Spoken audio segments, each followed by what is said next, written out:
biggest challenge so far in the entire ESL Masters Asia. It is time to hop into Grass 1. It is time to kick off this grand finals. In the bottom right side, Dragon Kaisi Gaming's the world champion of StarCraft 2, Oliveira. Uh-oh. And spawning over in the top left, up to some cheeky shenanigans, already to get things sorted. He is teamless, it is Coffee. Kind of amazing that he's teamless and he's in the freaking grand final over here, performing out of his bloody mind. Like, yeah, definitely a pickup worth talking about, you know? Especially with your eyes on the WTL, right? There are plenty of teams, a lot of Asian teams around as well, where you think like, man, a couple of these guys are good, but I definitely think that Coffee would be a better guy to send out in some of these best of sevens to get a couple points on the board for you in the team league. Maybe that's something that will come in the near future.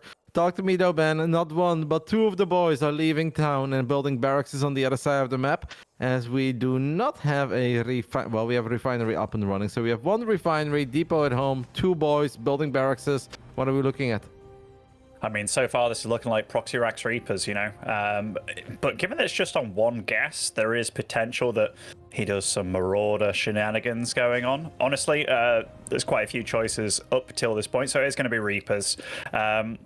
Interesting choice of builds here, just because Oliveira showcased in his last TVT that he was actually opening for lots of these like safe 2-Rex builds, like 2-Rex Reaper in your base. So if Coffee did go with this in order to go up against that, he'd have been severely behind. But as this is working out, Oliveira hasn't scouted at all. He has no idea just yet. The ideal situation is you make your Reaper and you instantly start pumping out Marines, instantly. But you only do that if you know you're up against this kind of thing. Well, it's going to be a second Reaper for Oliveira. Oliveira does hop out. If he loses his first Reaper, he'd be in all sorts of trouble, but he will not. Stops on the high ground, knows that he can win that fight as he gets a couple of free hits off. A lot of boys being pulled towards the ramp because Oliveira is like, okay, this is danger. If I end up losing my first Reaper, then things will snowball immediately. So at this point, Coffee is already finding some indirect damage. Love that angle that he decided to hop into the main base from. Wants to get the Reaper of Oliveira, but he doesn't get it. He misfired a little bit. Will trade out Reaper for Reaper in the end. Not the worst thing ever if you're the one with two barracks and your opponent is on one, but obviously in a perfect world there for Coffee. He keeps both of his Reapers alive while getting that kill. Yeah, if you get both those bad boys alive, that would have been insanely good for him. Because, I mean, the lost mining time from this, that was not just a little pull, that was a big one. The Hellion, though, shows up in perfect time here, doesn't it? So Oliveira is going to stabilize, keep himself alive, and most importantly, not actually lose a single SCV to this, I don't believe. Oh, nice move out of Coffee, keeping that Reaper single-handedly alive there, but has to be careful. That's a lot of lost mining time now for sure, and Coffee is transitioning at home, but yeah, the micros so far on both of these sides have just been very good. With all the fighting, with all the battling, we have still only seen two Reapers die. One on the side of Coffee, one on the side of Oliveira. Obviously, Oliveira now starting to feel confident, but this can actually backfire because now the Hellion is out of position. I want to see some grenades. Oh, it would have been so cool to spam grenades on that ramp. Would have made it so difficult for Oliveira to get back into the game, as Coffee is still battling here with a lot of confidence. Will now start losing a couple of his own Reapers still trading out units. Oh, tiny missed opportunity there, if you ask me, Ben. Would have been so perfect to just spam that ramp with grenades, which would have made it damn difficult for Oliveira to get back into his own main base. It's just so on a knife's edge, isn't it? Like, one misplay and you take an extra few shots. There was a moment where I was like, oh no, don't stick around, but he stuck around, he did the targeting. They both target fired really well and pulled back units really well. So well played to both of them, because we look at this has been a feisty situation, you know? They've been non-stop fighting as soon as they had units out. And we're 28 SCVs versus 27. And you see that the advantage that Coffee has is that he's put his CC down on the low ground. Starports start at exactly the same time, by the way. Like, he's actually got himself not too bad of a situation here. But Oliveira, he's going to be the one looking to be aggressive afterwards. But Coffee's doing the absolute perfect move against that kind of stuff. A second Cyclone coming out. That's pretty rare, but I think it's absolutely going to work out for him. Yep. And there is still some potential in these Reapers, right, of Coffee. We can't just forget about them, because if Oliveira does grab all of his units, goes to the other side of the map, as now the barracks gives him the heads up that the doors are open in the main. I think I wanted to see him wait a little bit longer with the Reapers, but he's just going to go for it immediately. Now the only question is, how many SCVs will we end up getting here? It's already 4, might be 5 if the target fire is correct, and it is correct. I mean, 5 SCVs is obviously very solid. Puts Coffee in a economic advantage, but now he does truly need to be bulletproof at home, because that is a lot of HP that he's now missing at home, a lot of firepower that he's missing at home. So this will not be easy. I mean, it's 11 army supply. This looks scary, but let's see how well these Cyclones are going to be controlled, and hopefully a very well placed auto turret. You know, one of the worst things for him, the fact that he's got no buffer for his Cyclones. So those lock-ons from Oliveira, they're going to lock onto either the Medevac or the Cyclones, aka prime targets, whereas look how much buffer he has for his Cyclones. If you lock onto any of those Hellions and stuff, that's totally fine for you. And he's already had to use a Raven auto turret here. And remember, he's got this Medevac. He can make life very difficult, but oh, missed opportunity there with the lock-ons. This is such... Oh, that tank shot, lovely pickup. And the repair on that one Cyclone needs to start kicking in, and it does kick in. I mean, this is actually a phenomenal hold in the end, Ben, because I completely agree with you. It would have been so difficult for Coffee to keep these units alive, since Oliveira's lock-ons were always going to be cash money. As we get another lock-on. Oh my god, he saves the Cyclone as well. Coffee playing out of his damn mind here in game 1. Still 6 workers up, keeps the Cyclones alive, keeps the tank alive. Did end up losing the Raven, but I mean, color me impressed. I thought it was amazing.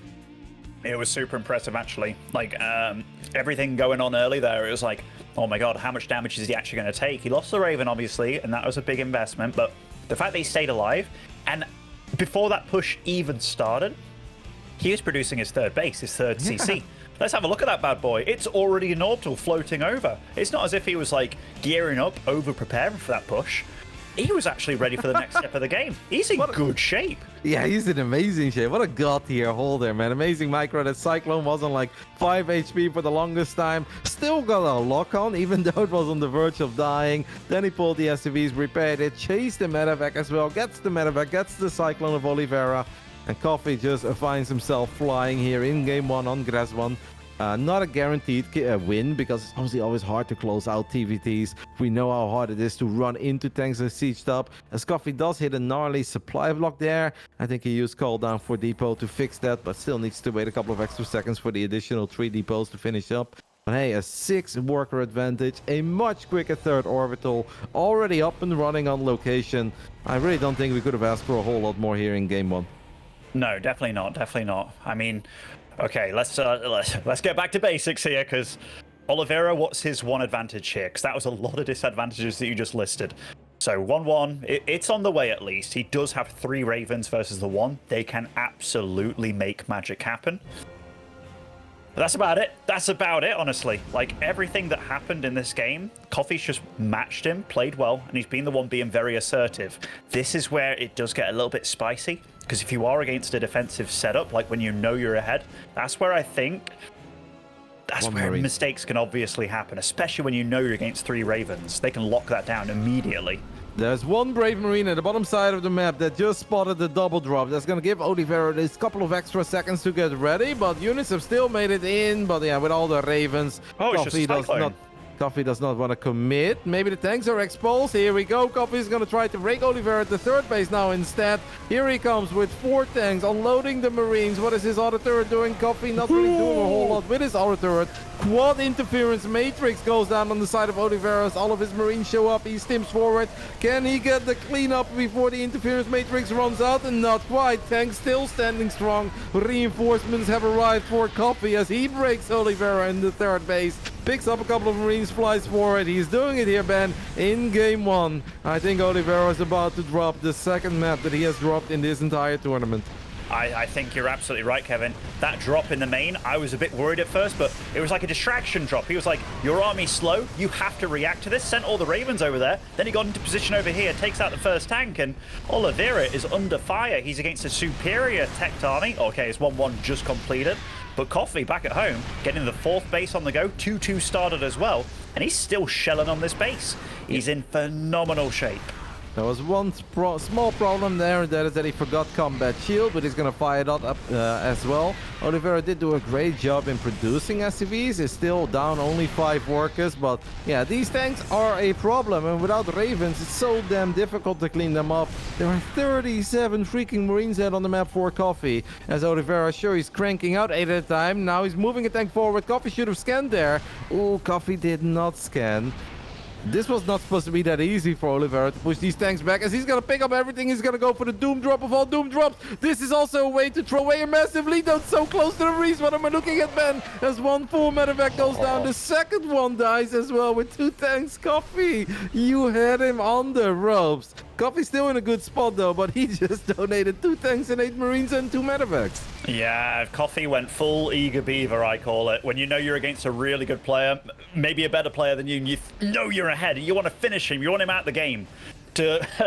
But he just complicated things for himself there. That was so damn risky, so damn risky. And so close to the army of Oliveira, but above all, he had all the tanks in range of the orbital. The only thing he had to do was make sure that he didn't lose high ground vision, so it wouldn't be easy for Oliveira to move a tank forward. But Oliveira saw Coffee gave up any high ground presence. He's like, okay, let me just move 1 tank forward, forced Oliveira to unsiege, and now we are looking at a game where Oliveira is going to go for a little bit of a run by into the 3rd base. Snipes 1 medevac, almost gets the 2nd one. At least Coffee, his battle units are nearby. And also gets a medevac for his efforts. So now we are just looking at these 2-2 upgrades to finish up. And not a big advantage, obviously, for Coffee here, as that 2-2 is quite a bit quicker on his side. I mean, he's still looking great. I'd still say he's in pole position to win this first game. But it's going to be a whole lot more difficult, right? Oliveira was on 13 Marines against 38 Marines. Now we're looking at 43 against 51. Coffee does know that he's got the upgrade advantage, so he's going to try to push the issue here, Ben. The thing is, TVT, it is one of those matchups where you can dig your heels in and really hold on, because siege tanks are so damn good in this matchup, and I think that's exactly what Oliveira is going to start going for. Yes, he's a base behind, but if you get your tanks set up and nicely set up as well, you can really, really cling on for dear life. We've seen Maru do it many times before, and we've seen this man take down Maru in one of the most important matchups of his life, of his career. And right here, right now, he's just got to hold on, Kev. He's got to hold on. And his opponent, by the way, has gone for the Beyond approach. The 8 barracks. He's not going for air control either.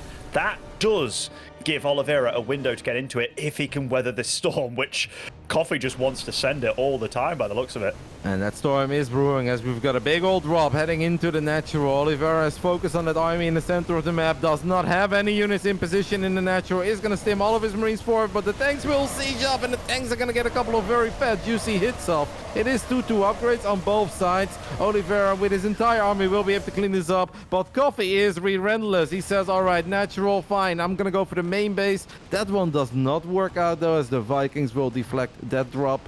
I mean, Oliveira holds, but at the cost of 20 SCVs. What he did manage to do, though, is fly over that command center, right? And I think if Coffee just has a couple of Marines there to delay that process, because the one thing that Coffee should absolutely not allow is to let Oliveira get 4 bases up and running, which I really don't think Oliveira had any business of getting that 4th base up, but he's kind of getting it right now. He is, but that 54 SCV count that he has, that is really bad for him, isn't it? Like, he's significantly behind here, and all those things that I kind of said about Coffee, such as going for the Beyond approach, he's now going for 3 extra starports, fusion core, and lots of CCs. Like, he's not getting stuck at any point in time, and like that PF won't stand up against this. It won't at all. It can't. And there is a double drop in the 3rd base as well, getting a couple of SCVs, getting more than just a couple. There is 1 tank on the high ground, but that tank has its work cut out for itself. Now even the Vikings are exposed. Coffee still finding victories, gets the PF, is dropping a couple of Marines on top of tanks as well. He is Oliveira-ing Oliveira over here, man, in game 1, because Coffee really is playing an amazing TVT. He's actually playing really damn good, man. Like, you know, he's made 1 or 2 little aggressive moves, just being like, oh man, you know, I've got him. But he's managed to reestablish himself and cool down from that. And, you know, obviously he's being aggressive, but he's nailing everything behind it. The upgrades are good, the transitions are good, the expanding's good, and I think this might be one of our last hurrahs here. Look how many tanks stand there for Coffee, and the blue army of Terran that once was there. It's just a big splat of blood, and Coffee takes game 1. For the 2nd time in his entire ESL Masters Asia, the world champ is forced to type GG first. as grass one belongs to coffee. I mean, we had some hopes. We tried to build it up, and then you look at the history and like, oh man, it's been like 6 years since Coffee got a victory over Oliveira. But that man has just looked good over the last few months. And coming into this region, we were not totally sure. It's like, okay, Oliveira is the big favorite. After that, let's see how well the guys from Taiwan, Oceania, and the Chinese players duke it out with one another. It was quite clear early on that Coffee says like, hey dudes, there's not one big dog in this region. There's two. I belong. I may not be as good and as accomplished as him, but I am clearly a level above a lot of the other guys in this region.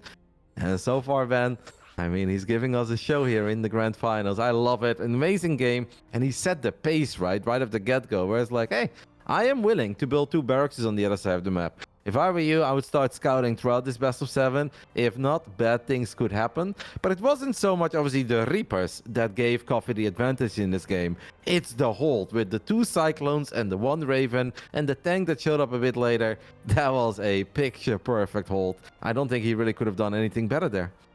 Me neither. It was like he had 3 units out in the field. 3 units. So you could tell that Oliveira wanted to go and deal the counter damage, that he felt like, well, you just lost 4 Reapers, I lost 5 SCVs, let's go get something done. He sped across as well, got those 2 Cyclones in the medevac, and like, you could feel the ragtag army going on.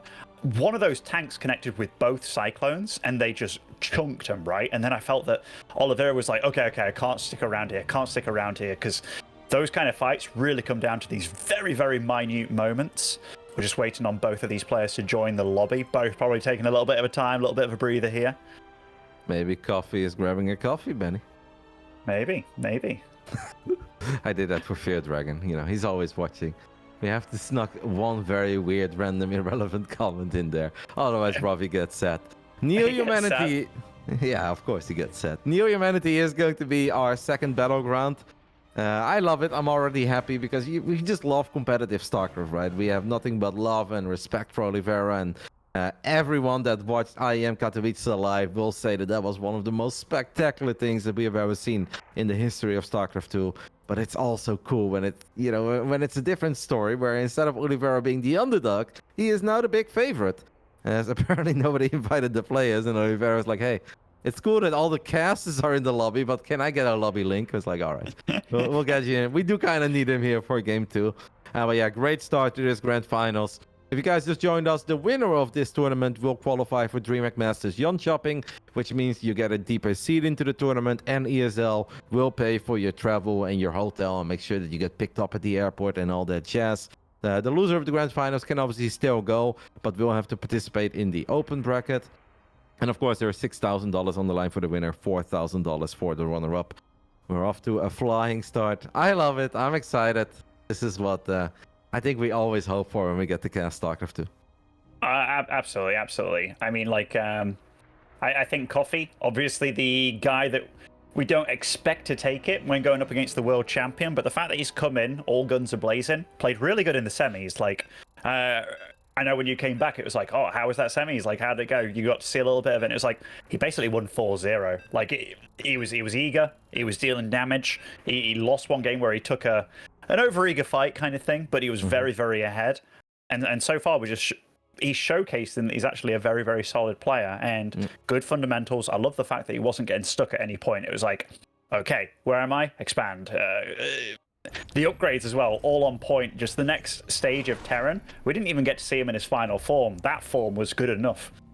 Yeah, quite some time ago, and I think he was weaker back then than he currently is. I played some games in the European ladder, and I was the opposite, Ben. I was a bit stronger than I currently am. And I'm playing against a dude with 6,300 MMR called Coffee. I was like, okay, who is this? And they're like, yeah, that's actually Coffee. I was like, he's got 6.3k playing from China on the European server. I was like, holy smokes, that's really impressive. And I actually think he got better ever since. But let's not get too carried away. It's obviously only one game into a best of 7. In the bottom right side of Dragon KaiZ Gaming, we are looking at the main base of our world champion of StarCraft 2, down 0-1. This is Oliveira.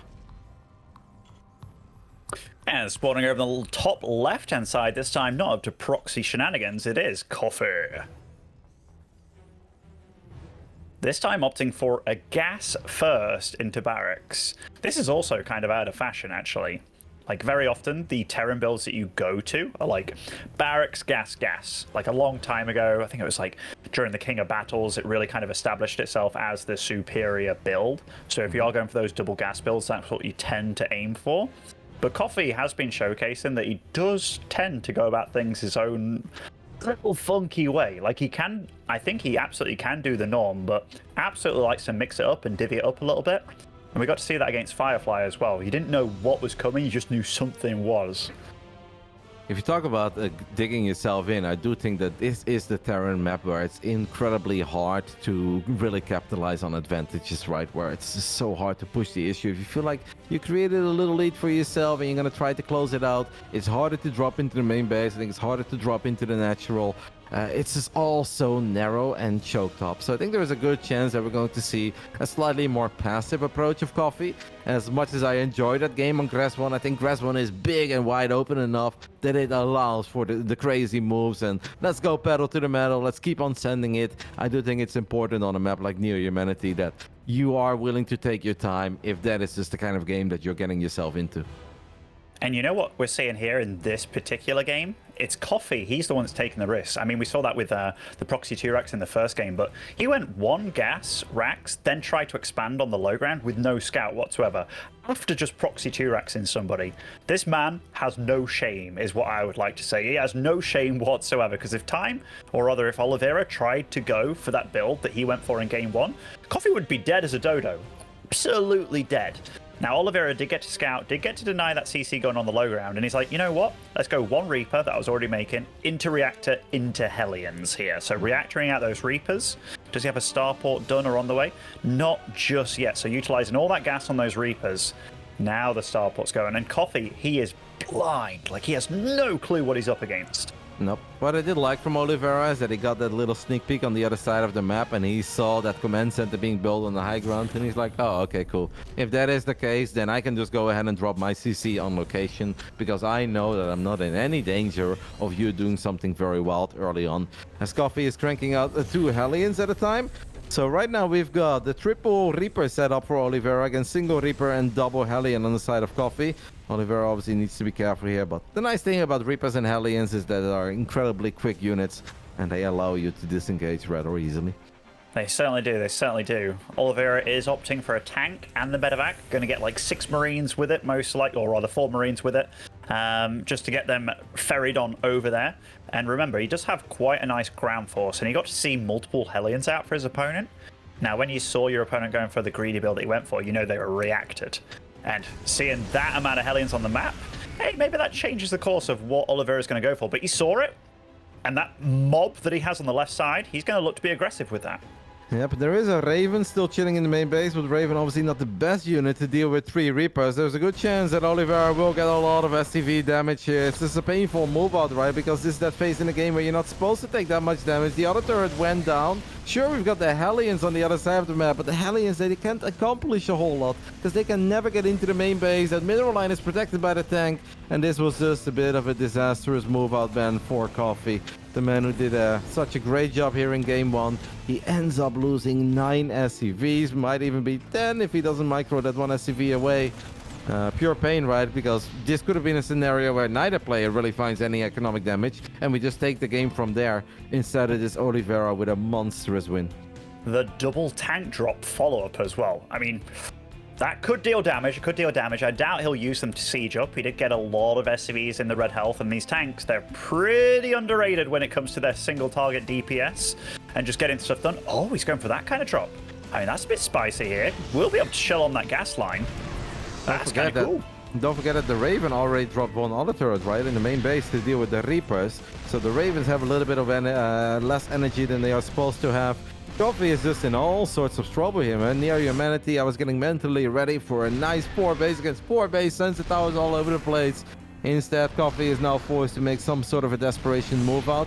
At the moment, Oliveira does not have too many units at home. He is going to send the Cyclone and the Raven at home after he realized that Coffee is just not going to run into him. Go ahead. Yeah, he's supply blocked as well. Oliveira is. He hasn't been able to pump out units, and he is going to have 1 Raven, a Cyclone, but There's a Sad Bunch. Lovely lock on here. Does get to get that Cyclone. Stops the Cyclone from shooting as well of his opponent. So we'll get a little bit of a setup going on here. And look at that. Coffee is trying to push pedal to the metal here. But that tank is staying alive. Lovely, lovely. Back on the other side of the map. I think Coffee lost his CC. Yep, that is terrible for him.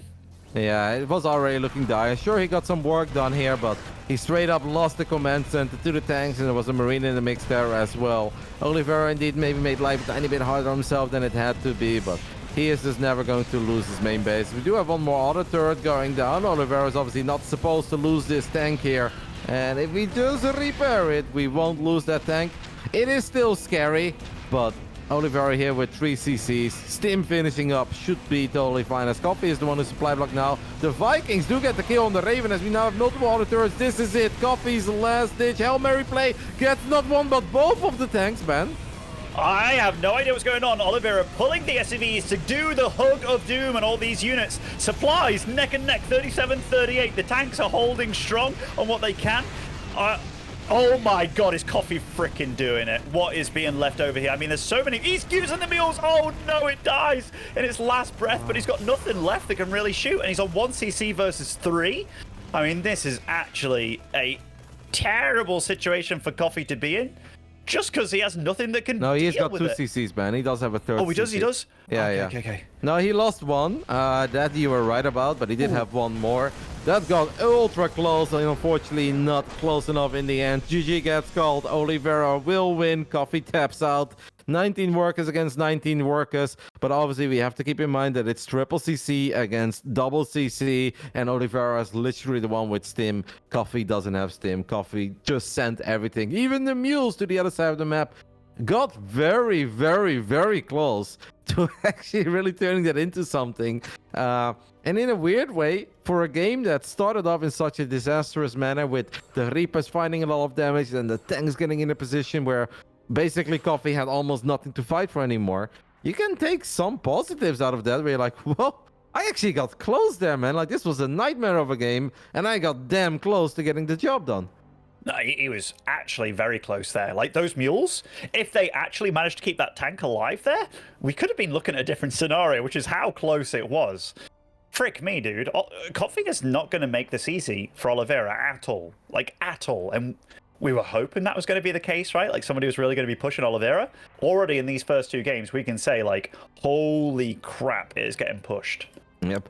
Oliveira's defense there looked, I don't want to say sloppy, but it looked a little bit chaotic, right? Where he impressed us in the past so many times, where a lot of things are happening, but it feels like it's just like correct call after correct call after correct call. He made that incredibly difficult on himself. He clearly was second guessing himself a few times with like sieging and unsieging a tank on the exact same spot. Made it harder on himself than it had to be. I think that much is very safe to say. Oh yeah, definitely. We'll see what happens in the rest of the series, though, because these have not been these long macro games. Like, you can definitely tell that they both want to sling everything they have at the other one. I mean, first game obviously lasted a little bit longer, but how we got there was a different story altogether.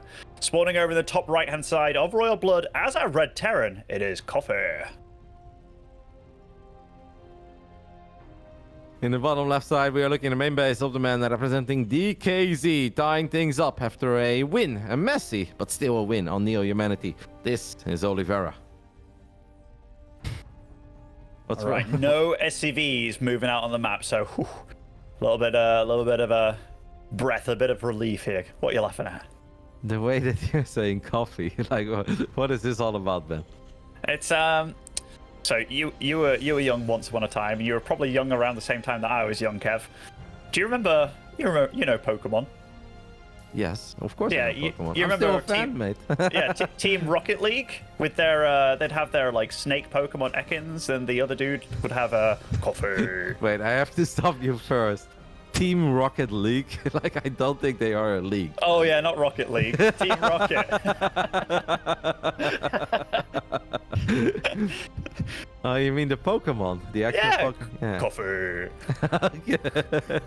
All right, I was wondering where you were getting this from, but I'm glad that you Yeah. actually had a very good answer for me. I love it. ever since I like said it once, a little bit like that, I was like, holy crap, coffee. And like, it's just stuck with me now. I've got Wardy on the train as well. Team Rocket League. I didn't even think about it, what I was saying, but it's ingrained in me. Yeah, I love it. You know what's funny, by the way, Ben, is that someone reminded me earlier today that yesterday, it was exactly 19 years ago that there was a beautiful clan war in the World of Warcraft 3 between Serious Gaming and Fnatic. Yeah. So, somebody came and reminded you? Yes. Who was this? Who would remember?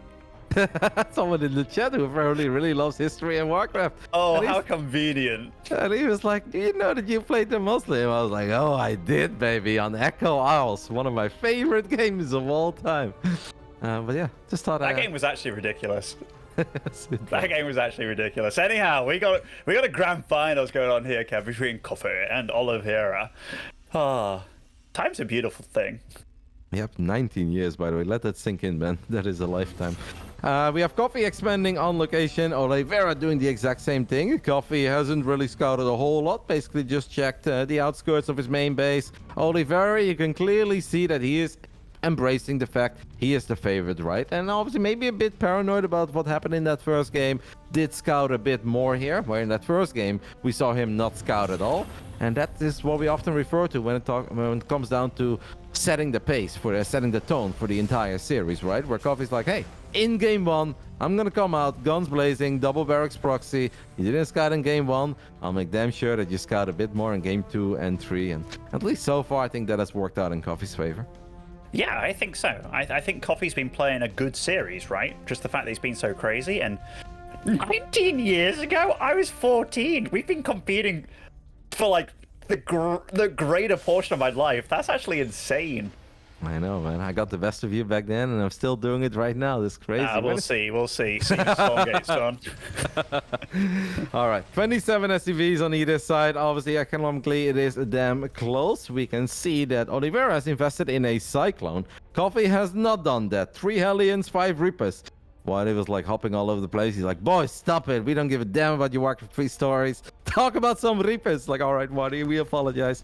5 Reapers. It will all come down to obviously where the units are positioned. Maybe some fancy grenade micro. As Coffee is decisive. He gets the double kill immediately. Oh my goodness, though. That tank popping at a picture-perfect moment as the tank is going to siege up. And Coffee tries to stay in the dead zone of the tank. And will at least net himself one more Marine. But that is about it.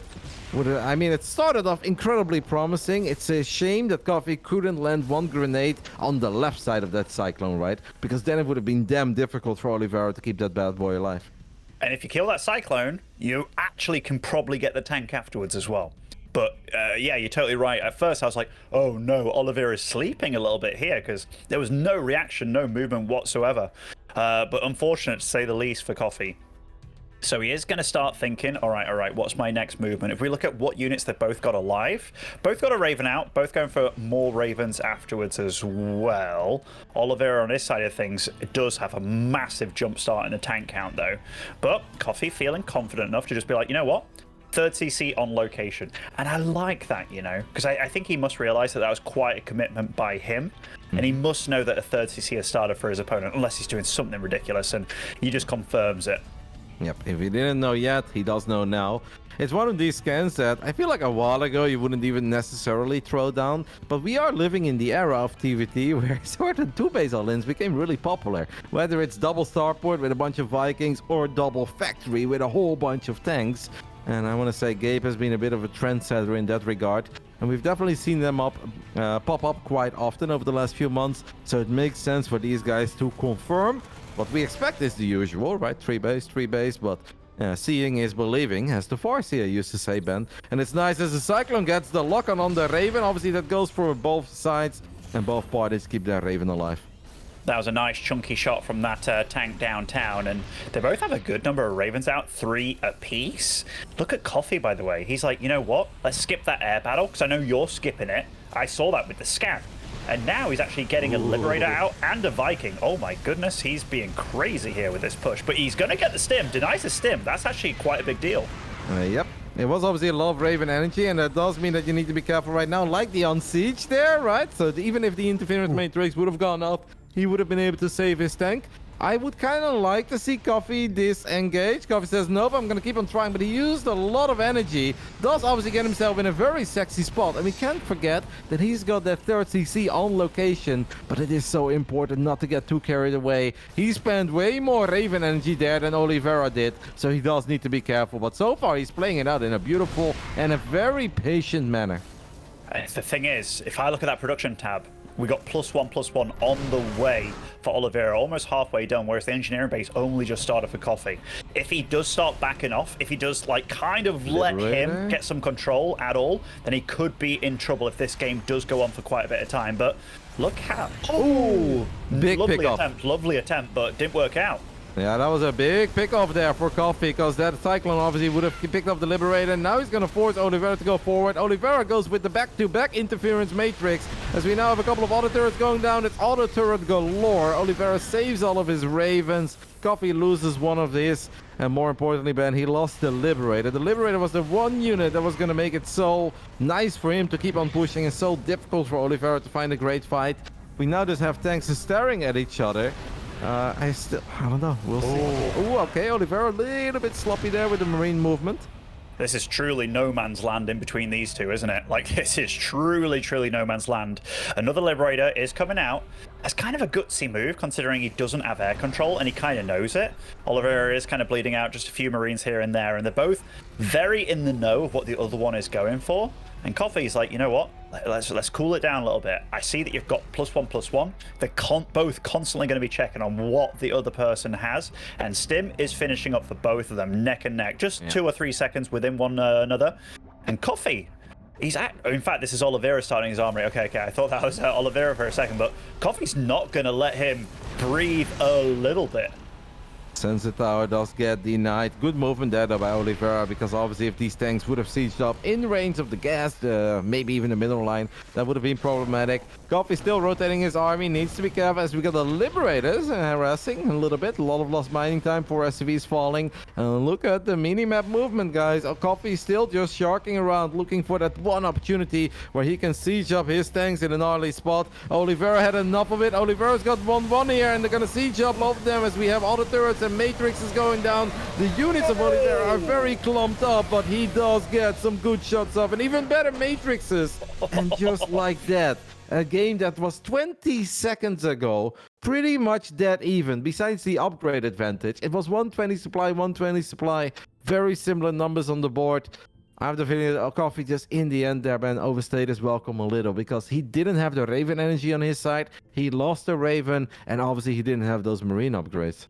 No, you could really feel that came down to micro and just knowledge as well of how to use your Ravens in that situation, because you saw in previous fights they're both dropping their turrets and both trying to do what they can, but in this fight they went for very different choices within that Raven skirmish. Oliveira was just like, you know what, interference matrix to Raven, I think, and then it was obviously all the tanks and stopped him, and all his tanks were totally free to fire, and it was night and day. One army stayed there, the other one absolutely exploded. So yeah, well played to Oliveira, because that was super decisive. I really love the way that he dealt with that Liberator, because I think that Liberator was the MVP unit there. And at first, we tried to get the Cyclone lock on. Tank protects the Lib, tank gets the kill. You're like, okay, now this Lib is a problem. And Oliveira just handled it in the way that you expect a world champion to handle things, where he's like, all right, not right now. I'm not going to sim forward. Let's drop a Matrix. Let's drop another Matrix, and then eventually the Vikings will show up, and I'm going to be able to pick off this Lib. Then there was a second Lib showing up, but that couldn't really do a whole lot in the actual fight, so he decided to go for harassment. But yeah, obviously that didn't work out in the end, because the army, there was just no way home for that army. It was crazy though, because 20 seconds before that game ends, Ben, 120 supply, 120 supply, and besides the upgrade lead, it was a damn even game. But yeah, maybe just... sometimes being the aggressor is very difficult. Obviously, you're not fighting with all of your units yet. It takes a little while for the extra units to show up. And Oliveira, you give him a finger, Ben, and he takes your whole hand. Takes your whole hand, takes your whole arm, mate. Takes your whole arm.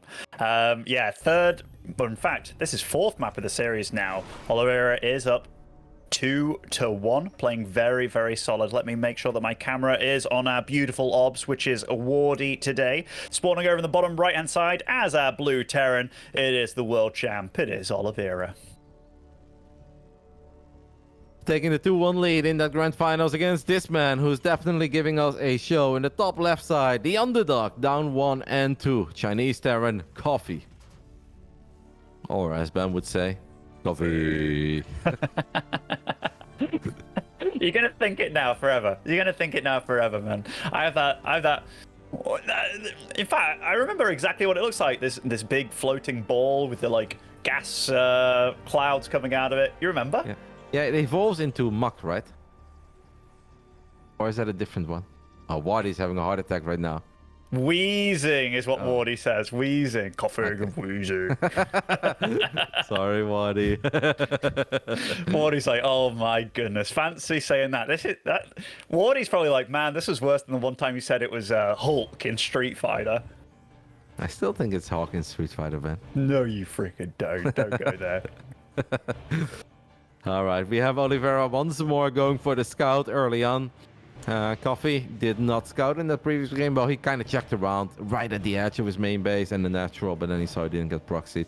So you can definitely see that Coffee is embracing the fact that he is the underdog, right? He has to make things a bit wild and he has to cut a corner here and there. Every little advantage can help you to give you a excellent launch into the mid game. Oliveira just said that first game didn't work out for me. I didn't scout. I got punished. And he even initially didn't look all that bad, but obviously he's like, okay, my opponent is clearly getting crazy. And he now gets the scout, by the way, that the command center gets dropped on location. So nice scout here for Oliveira. Super good scout. And with the way that Oliveira's been scouting, by the way, and it's like, holy crap, you're going for these like one gas, low ground expansion builds. I'd keep that in my mind here, because if he goes up 3-1, it is absolutely the kind of play where it's like, and you're not scouting as well, I'm going to proxy 2-rex you. So keep that in mind, what these players are going to be learning from one another. And here, look at Oliveira. Oh. He's pouncing. He does get an equal shot off here, and both of them doing what they can. And he will delay the CC for just a little bit of time, most likely here. Yep, that Reaper of Oliveira has way more HP, so this is already a little bit awkward. Coffee now forced to send a few more SCVs to the low ground. He went for the reactor afterwards as well. He went for the reactor afterwards. He's a greedy boy. He is a greedy, greedy boy. Well, we like it, though, when the underdog is being a bit greedy as he runs into the grenade there. That was not the way to clean this up. Now, he still needs to worry about it. Oliveira with his Reaper. Second Reaper shows up. Oh, my goodness. No, that is illegal, Benjamin Baker. As 2 SCVs die, the Reaper die. The depot is lowered, so the Reapers are going to get into the main base. And Coffee will end up losing a few additional SCVs here. This start went from, okay, let's see how it goes, to a straight-up nightmare as Oliveira displayed that he can still micro Reapers like the very best of them. My goodness, man. This game, Kevin, this game it's terrible. It's terrible. Like, Oliveira has done all this with just 2 units. 8 SCVs going down. The CC is delayed. And Coffee, after all this, he's like, you know what?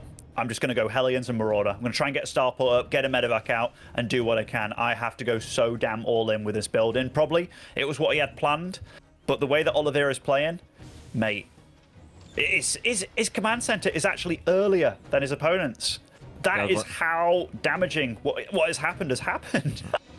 That was straight out of a movie, by the way, right? Where that one Reaper was sticking around for a while, landing grenades, firing shots, and then right when it was on the verge of dying, his body shows up, boom, headshot. Amazing start there by Oliveira. Beautiful display of skill. And yeah, Coffee knows that he needs something crazy, something wild in this game.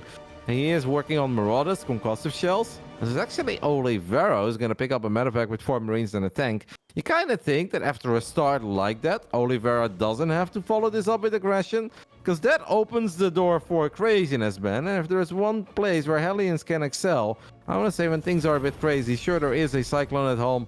I mean, make no mistake, Coffee's in all sorts of trouble, but I think that Oliveira would make his life easier if he wouldn't go for this drop. That could obviously be the icing on the cake immediately, as Coffee now needs to get into the main base. Is not going to get into the main base easily. I mean, this is going to be a short one with a lot of SCVs falling, Ben. And obviously it looks terrible for Coffee. And look at that, focus firing the Marauders down, just make sure that this Cyclone reigns supreme. And wow, shortest and cleanest game of the bunch so far from Oliveira. And mate, the way that game went, though I cannot believe how greedy Coffee is playing. He is pushing it. And Oliveira really took advantage of that as well. Like, Zero Scout had no idea what was going on. But the Zero Scout into Reaper Reactor? after putting your CC on the low ground, like I love gambles, and I love gambles when you're also technically not the favorite and stuff. But I don't think Coffee has been getting super outclassed here, like in this series thus far. This was just an unreasonable gamble because that is just hoping that your opponent doesn't attack you whatsoever. And yeah, that went about as bad as it could. Well played to Oliveira there. I mean, obviously, it doesn't get that bad if you either win the initial Reaper skirmish, so you're not forced to send extra SCVs, because it's just a Reaper against a Reaper, though, right? It only got really bad once we lost our Reaper and the second Reaper showed up from Oliveira. But Oliveira was already winning the initial Reaper against Reaper fight, and it kind of alienated the Reaper of Coffee out of his own natural, so he had to take an awkward route, and then by the time it finally got back into the main base, back to the low ground, he ran into the grenade, so he got hopped back again, and he was still not going to win that fight. So I think maybe there's a world where he can get away with all of it, but obviously you cannot find yourself at the losing side of a Reaper battle. No, you absolutely can't. Like, you've only got one to work with. That's the thing. Like, most likely, if you play against a player and they go for the Rax Gas, which is kind of one of the most orthodox builds these days, 2 Rax players coming back into the mix, and I mean like 2 base in your base kind of thing. But against both of those things, what Coffee did was incredibly risky. But he's feeling like he needs to take risks here. He really is. I had a phenomenal game 1. After that, it was close for a little while. In the end, it's now not quite working out. Let's see if we can turn things around. In the bottom right side of Dragon Skills, now trailing 1-3. Needs to win 3 games in a row to crown himself the champion of the ESL Masters Asia. This is Coffee. And spawning over in the top left, displaying incredible micro in that last game, it is Oliveira. Yeah, I would say out of the 4 games, that was by far and away, I think, the most impressive one by Oliveira. Not just because it was short and clean, but he just showed us the amount of work you can get done with very small investments. Like, this wasn't like, oh, big army, awesome micros. Like, nope, just a couple of very basic units, but perfect positioning, perfect grenades, perfect target fire, got the timing of that second Reaper showing up, getting the 1-shot, 1-kill. Yeah, that's stuff that your Terran dreams are made of in the TVT, especially in the grand finals. And it does definitely feel that all that momentum that we felt Coffee was carrying in game 1, and then even in game 2, where that didn't really quite work out, he made that so close with that craziness on Neo-Humanity, with those mules potentially repairing the tank. It's just kind of all gone and out of the wind, and it feels like we are just watching the Oliveira show at this point. We really are. And that medevac moving out as well in that last game, it was like, should you be that could complicate things, you got, but he had the Hellion on the map, so he knew an attack was coming, and he was still flying. It was part of the build, right? Like, he didn't expect it. Well, when I say, you don't anticipate that you're going to get 8 SCDs and all that damage done that you got earlier, but it's part of the build. It's a good follow-up. And the fact that he managed to do that and reacted so smoothly to the aggression that was coming, because that was big aggression, man. That was like 6 to 8 Hellions, 2 Marauders, and a medevac. And it was just like, he dealt with it really well. He moved everything up into the main, got the wall off going, focused down the Marauders. Bob's your uncle. Great play out of him. Now we have 2 very mirrored builds out of these 2, which is the most common build. And now it's really a test of how well you can dance, how well you can tango. No shenanigans going on. The only little advantage the Coffee had is that he didn't scout, but that also can work against you a little bit. But, he's just playing as greedy as he possibly can. He is just assuming that he is doing the exact same thing as Oliveira is doing. That's what he's hoping for. And he's like, all right, you scouted, I didn't. I hope you're doing the same thing. And if that is the case, I've got a little economic advantage, because my SCV was mining while your SCV was traveling to the other side of the map.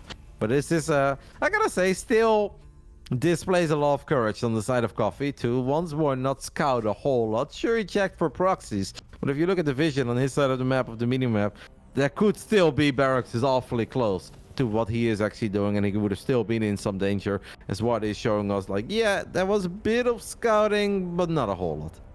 Not a whole lot. And both these guys do start up their Cyclones at pretty good times. Oliveira did go for 3 Reapers as opposed to just 1. This makes me think that he wants to do some main base shenanigans. Very often he uses a single Hellion just to find out something's happening, and that looks exactly what he's going for here. So he can either run in now, and that's a bit one of those crazy plays, or he can wait to see if his opponent moves out across the map. Very patient. Yeah. Oh, you go, Kev, you go. No, I just want to say both of them taking a very quick third gas, and that might be something to keep an eye on. but I thought you were done, Ben. Go ahead. Oh, no. I just love the patience of this, because very often in StarCraft 2, we can feel like you have to be doing something at all moments in time. But look at this. You just see how it's set up here. Like, he's just waiting for something to show in the middle. And then he can go with his Reapers. And he's seen it. And boom, like clockwork. He's like, bam, now I'm going to start dealing damage. He's just playing really smart. Yep, it's all lining up right now, and Coffee is going to be forced to pull the SCVs immediately. Does have 4 Marines, only 2 SCVs so far. Could have been a whole lot worse to make it 3 in the end after a couple of grenades go down. Don't hate it for Coffee. Sure, beautiful setup there by Oliveira with that heli and giving him the heads up that now he is good to go. But I still think that Coffee handled that rather well. He actually handled that very well. And it was like he built just enough units, had the Marines in a nice position there, kind of in between the bases.